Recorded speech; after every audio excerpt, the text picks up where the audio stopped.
couple little showers from Sacramento on southward. Stronger showers and a couple of thunderstorms now moving northward through parts of Glenn, Colusa, and now Yolo counties as well. This is the line we'll be keeping an eye on here as we go through the next couple of hours. We've also had a couple of lightning bolts into El Dorado and Placer County, some small hail, some heavier downpours around Placerville about an hour ago. But here's a closer peek at this line centered pretty much right over the Willows area where we had some indications of rotation. Again, no warning for this storm right now, but it can produce hail up to 1/4 of an inch in diameter, as well as heavy rain and some gusty winds of 40 miles per hour in addition to lightning. As you head farther to the south towards Solano and Sonoma counties, again, it's just plain old rain at this point, but we'll watch the tail end of this line to see if anything a little bit stronger starts to develop. A couple little sprinkles here through the San Joaquin Valley. The clouds kind of overtook this area pretty quickly, kind of stifled some of that thunderstorm chance, at least for the time being. But as the air moves up the west slope of the Sierra, seeing some of that moisture get turned into some of these showers and a couple of thunderstorms near Arnold.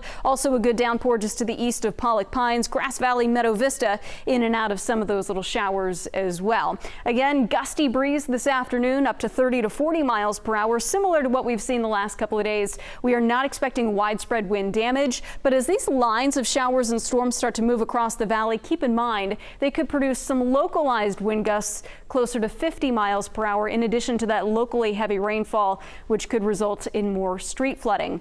Sacramento, by the time we get to 5 p.m., mainly dry. We'll be watching some showers and storms along the west slope. And again, still kind of tracking this line along the north coast, extending into the northern part of the valley. This model has really consistently been showing a really thin but heavy band of rain developing later tonight and lasting into overnight. Exactly where this sets up, still somewhat uncertain. But if something like this were to develop overnight, we would have to watch for the potential for some of that localized street flooding that could take us into Tuesday morning. So again, this would be isolated, not the widespread rain that we saw late last night, but certainly still something worth watching. So we go through Tuesday, overall a quieter day, still the chance for an afternoon shower or thunderstorm.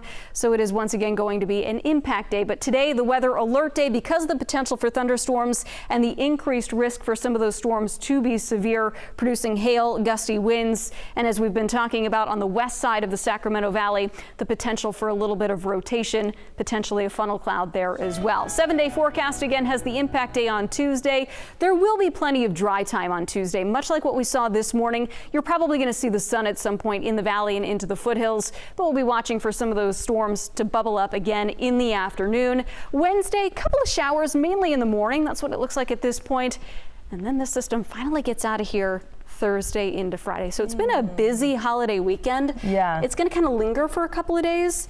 We'll ramp down in intensity, but then, yeah, Thursday's when we dry out. All right, Heather, thank you for timing it all out. Well, some big events.